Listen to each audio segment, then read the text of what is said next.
నమస్కారం. మాఘపురాణం 18వ రోజు పారాయణలోకి వచ్చాం. ఎలాంటి వాళ్ళైనా వాళ్ళు చేసి తెలియక చేసినా, తెలిసి చేసినా కూడా మాఘమాసమందలి నదీ స్నానం అత్యంత పుణ్యఫలాన్ని ఇస్తుంది అనటానికి మరో వృత్తాంతాన్ని చెప్తానంటున్నారు. అంటే తెలియకుండా పొద్దున్నే ఏదైనా పనుండి పొద్దున్నే స్నానం చేసినా, తెల్లవారి బయటికి రాగానే సూర్యుడిని చూసినా కూడా మనకు ఫలితం లభిస్తుందండి. దాని గురించి చెప్తున్నారనమాట.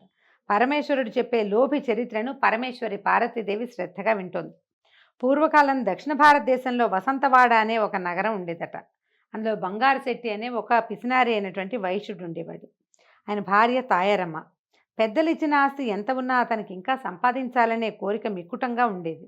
వడ్డీ వ్యాపారం చేస్తూ ప్రజల్ని పీడించేవాడు. పైసా తక్కువైనా ఎవరిని వదిలేవాడు కాదు. పరమ లోభి అయి ప్రవర్తించేవాడు. నిత్యము డబ్బు సంపాదనే తప్ప బంగారు శెట్టికి మరొక ధ్యాస ఉండేది కాదు. ఒక ఆధ్యాత్మిక చింతన లేదు. దైవ పూజ లేదు. శ్రీహరిని పూజించటమే ఎరగడు. దాన ధర్మాల ప్రసక్తే లేదు ఆయన జీవితంలో. ధన సంపాదనలో పడి కడుపుకింత కడుపు నిండా కూడు కూడా తినేవాడు కాదు. అతనికి ధనిక పేద అనే భేదం లేదు. ఎవరైనా సరే గడువుకి రుణం తీర్చకపోతే వారి గౌరవ మర్యాదలు మంటగలిపి పంచాయతీలు పెట్టి వాళ్ళ ఆస్తుల్ని అన్యాయంగా స్వాధీనపరచుకునేవాడు. కానీ ఆయన భార్య తాయారమ్మ సద్గుణ సంపన్నురాలు, దయాపరురాలు, దైవభక్తి మెండు. ఆమె దీపారాధన చేసినా ఆయన ఒప్పుకునేవాడు కాదు. పరం పిసినారు కదా, నూనె అయిపోతుంది, ఏం ఊరికే వచ్చిందా అని గద్దించేవాడు. ఆవిడ ఎట్లా కొట్లా చిన్నగా ఒక చుక్క నూనె పోసి కొంచెం నూనెతో తడిపి ఒత్తిలిగిచ్చి దేవుడికి దండం పెట్టుకుని సరిపుచ్చుకునేదట. ఒకనాడు ఈ బంగారు శెట్టి గారు వడ్డీ వసూలు చేసుకోవడానికి పక్క గ్రామానికి వెళ్ళాడు. ఆనాటి రాత్రి వాళ్ళ ఇంటికి ఒక పండు వృద్ధ బ్రాహ్మడు వచ్చి, అమ్మ నేను బ్రాహ్మణుణ్ణి, నా గ్రామం ఇంకా చాలా దూరంలో ఉంది, ఇప్పటికే చాలా చీకటి పడింది, మాఘమాసం అవటం వల్ల చలిగాలులు తీవ్రంగా వీస్తున్నాయి, కాబట్టి నా యందు దయించి ఈ రాత్రికి మీ ఇంటి అరుగు మీద పడుకొని తల్లి, నీకెంతైనా పుణ్యం ఉంటుందని బతిమలాడాడు. సరే ఈవిడేం చేసిన ముసలాయన్ని చూసి జాలిపడి అరుగు ఒకసారి ఊడ్చి ఒక దుప్పటి చాప ఇచ్చి పడుకుంటుంది. ఈవిడ ఒక పండు తెచ్చిచ్చి ఆయన పడుకుందామనుకున్నాడు. సరే భర్త ఎలాగూ లేడు కాబట్టి ఆవిడ ఇంట్లోకి వెళ్ళి ఒక పండు ఏదో పట్టుకొచ్చింది, ఆయన చేతిలో పెట్టి, అయ్యా మీరు ఇందాక మాఘస్నానం చేసి వెళ్తానన్నారు, మాఘస్నానం అంత మంచిదా, ఆ మాఘస్నానం ఇంత ఫలితాన్ని ఇస్తుందా, మంచిదా, దానివల్ల ఏమిటండి అని అడిగితే ఆయన ఏం చేశాడు, ఆ పండు చేతితో పుచ్చుకుని, అమ్మ మాఘమాస మహాత్మ్యం అంతా నేను చెప్పలేను కానీ ఎక్కడైనా సరే మాఘమాసంలో నిత్యము నది ఎందు కానీ కాలవి ఎందు కానీ ఏ నీటి తావి ఎందైనా సరే సూర్యుడు ఉదయిస్తూ ఉండగానే స్నానం చేస్తే విశేష పుణ్య ఫలితం కలుగుతుంది.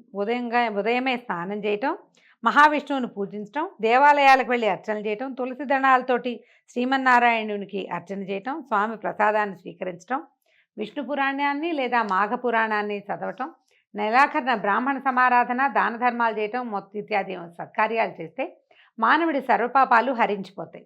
నెల రోజులు చేయలేని వారు ఒక్కరోజైనా కనీసం పర్వదినాల్లో అయినా, అంటే ఏకాదశి, ద్వాదశి, పౌర్ణమి తిథుల్లో స్నానం చేసినా కూడా విశేషమైన పుణ్య ఫలితమే లభిస్తుందమ్మా. సకల సంపదలు, ఆయురారోగ్య ఐశ్వర్యాలు, ఆ అవి లభించి పుత్ర సంతానం కూడా కలుగుతుంది.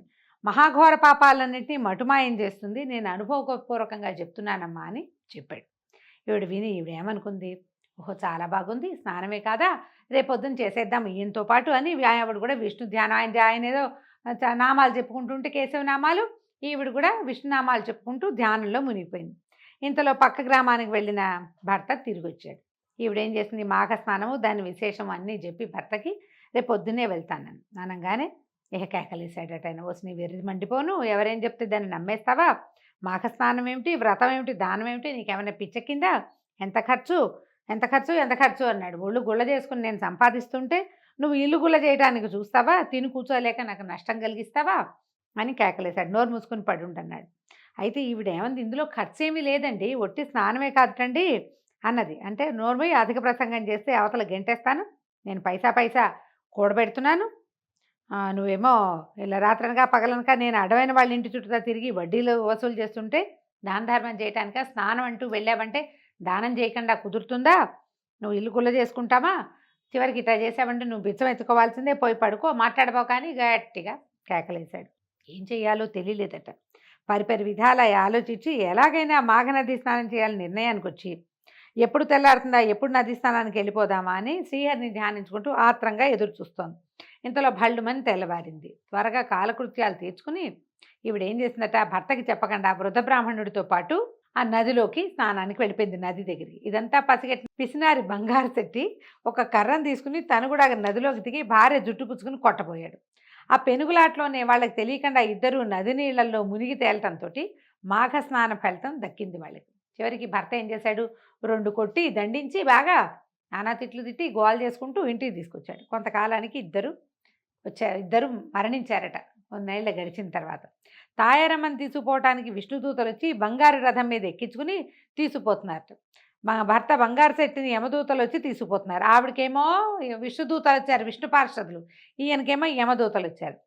ఈవిడేమంది, ఈ భర్తని యమదూతలు తీసుకెళ్ళిపోవడం చూసినటువంటి తాయారమ్మ గారు యమభటులతో, బాబు బాబు ఆగండి అయినా ఇదేమన్యాయం, నన్నేమో వైకుంఠానికి, వీళ్ళు చూస్తే పద్మాలుడు అవి ధరించి అంటే బ్రహ్మాండంగా ఉన్నారు దేవపురుషుల్లాగా, మీరేమో యమకింకర్లు కనపడుతున్నారు, నన్ను వాళ్ళు తీసుకుపోతున్నారు, మా ఆయనేమో మీరు తీసుకుపోతున్నారు ఏమిటి నాయన, భార్యాభర్తలు అన్న తర్వాత ఇద్దరం సమానమే కదా అని అడిగేసరికల్లా, అమ్మా ఓ పుణ్యాత్మురాలివి నువ్వు మాఘమాస స్నానం చేసావు, అంచేత నీకు ఈ సద్గతి వచ్చింది. మరి నీ భర్త నిత్యం ఈ ధనాశతోటి ఏ భగవంతుడినైనా ధ్యానించాడా? లేదు. పైపెచ్చు ప్రజల్ని హింసించి పీడించి డబ్బులు లాక్కుని పాపం మూట కట్టుకున్నాడు. భగవద్భక్తి లేని పాపులు నరకానికి కాక ఇంకెక్కడికి పోతారమ్మా, అందుకని మేము నరకాన్ని తీసుకుపోతున్నాం, నీ దారి నువ్వు హాయిగా బొమ్మన్నారు. అనేసరికి ఈ తాయారమ్మ భార్య యమభటులతోటి వాగ్వాదానికి దిగించారు. సరే, నేను ఒక్కసారి మాఘస్నానం చేస్తే నాకు ఇంత పుణ్యఫలం వస్తే, నాతో కొడుతూ పెనుగులాడుతూ నన్ను కొడుతూ నా భర్త కూడా నదీ స్నానం చేశాడు, మేమిద్దరం సరిగంగ స్నానాలు చేసినట్టే కదా, ఒకళ్ళకి వైకుంఠ ప్రాప్తి ఇంకోళ్ళకి నరక ప్రాప్తి లభించడంలో న్యాయమేముంది, యమధర్మరాజు దగ్గర వ్యత్యాసాలు ఉండవు కదా బాబు అని అడిగింది. ఈ మాటలకి యమదూతలు అవాక్కైపోయారట. అవునా, ఇతను కూడా స్నానం చేశాడా అని ఆశ్చర్యపోయారు. సందిగ్ధంలో పడి చిత్రగుప్తుడి వద్దకు వెళ్ళి అందులో ఉన్న న్యాయాలు చెప్పమన్నారు. అడిగారు, ఆయమ్మ ఇలా అడుగుతోంది, ఇప్పుడు ఏం చేయమంటారు అని. ఇప్పుడు చిత్రగుప్తుడు ఏం చేశాడట, పాపపుణ్యాలన్నీ బేరు చేసుకుని, అంటే ఆయన చిట్టా ముందు నుంచి రాస్తున్నారు, ఈయన పరమ పిసినారి, పెళ్ళాన్ని నది నీళ్ళతో స్నానం చేయడానికి కూడా ఒప్పుకోడు, పరమ పాపిష్టివాడు, వీడికి నరకం అని రాసి పెట్టారు. ఆమె అప్పుడు మునుగుతూ కేశవనామాలు చదువుకుంది, గోవింద మాధవ జనార్దన మత్సూదన అనిరుద్ధ అని అందరినీ పిలిచింది. వాళ్ళందరూ సిద్ధంగా ఉన్నారు ఈవిడికి వైకుంఠ ప్రాప్తి ఇవ్వడం కోసం. ఆయన ఏం పిలవలేదు కదా, పెళ్ళంతో పినుగులాడుతున్నాడు, స్నానం అయితే చేశాడు కానీ. దాంతో ఈయన ఏం చేశాడు, ఈ పాపపుణ్యాలన్నీ బేరీజు వేసి ఆ అమ్మాయికి పుణ్యం వచ్చింది, వీడికి కూడా పుణ్యం వచ్చిందని జరిగిన పొరపాటుని గ్రహించిన చిత్రగుప్తుడు బంగారు చెట్టును కూడా తాయారమ్మతో పాటు వైకుంఠాన్ని తీసుకుపోమని విష్ణుదూతలతో చెప్పాడు. చెప్పాక ముందే వైకుంఠానికి చేరిన తాయారమ్మ భర్త రాక కోసం ఎదురు చూస్తోందట. ఇంతలో విష్ణుదూతలు బంగారు చెట్టును కూడా వైకుంఠానికి తీసుకొచ్చారు. భార్యాభర్తలిద్దరూ వైకుంఠంలో సుఖంగా గడిపారు. ఇది చెప్తున్నారన్నమాట. ప్రియసఖి పార్వతి విన్నవా, పరమలోభి కూడా ఒక్కసారి మాఘమాసంలో నదీ స్నానం చేయటం వల్ల కలిగిన ఫలితం, మరి ఇంకా మాఘమాసం 30 రోజులు నదీ స్నానం చేయటం వల్ల ఎలాంటి ఫలితం కలుగుతుందో ఊహించగలమా? అది ఊహించనలవి కాదు. కాబట్టి మాఘమాస వ్రతం మోక్షదాయకం అంటంలో ఎలాంటి సందేహము లేదని పరమేశ్వరుడు పార్వతీదేవికి తెలియజేశాడు. ఈ కథలు విన్నప్పుడు ఓసారి స్నానం చేస్తే అలా అయిపోతుందా, ఇట్లా ఆలోచిస్తామండి మనం. మనని ఆ వైపుకి తీసుకెళ్ళటం కోసమే ఇలాంటి కథలు చెప్పబడతాయి. ఒకసారి కాదు, మనకు అవకాశం ఉంది రోజు చేద్దాము, అవకాశం ఉంది రోజు పురాణం విందాం, అవకాశం ఉంది రోజు కొంచెం పూజ చేసుకుందాము, విష్ణు పూజ చేద్దాం, అవకాశం ఉంది ఏదైనా దేవాలయానికి వెళ్దాం. అవకాశం లేదు, అయ్యో రాలేకపోతున్నాము, ఈ సంవత్సరం ఇలా పోయింది అని బాధపడండి. కనీసం ఈ సంవత్సరం కుదరలేదు, మాఘమాసం చాలా మంచి రోజులట అని ఆలోచించినా కూడా మనకి కొంత ఫలితం లభిస్తుంది. లోపల భగవంతుని పట్ల భక్తి, ఆసక్తి, ఆస్థ ఉండాలని చెప్పబడుతుంది. పురాణం ఈ రకంగా చెప్తారు. దీంతో ఈరోజు పారాయణ పూర్తయిందండి.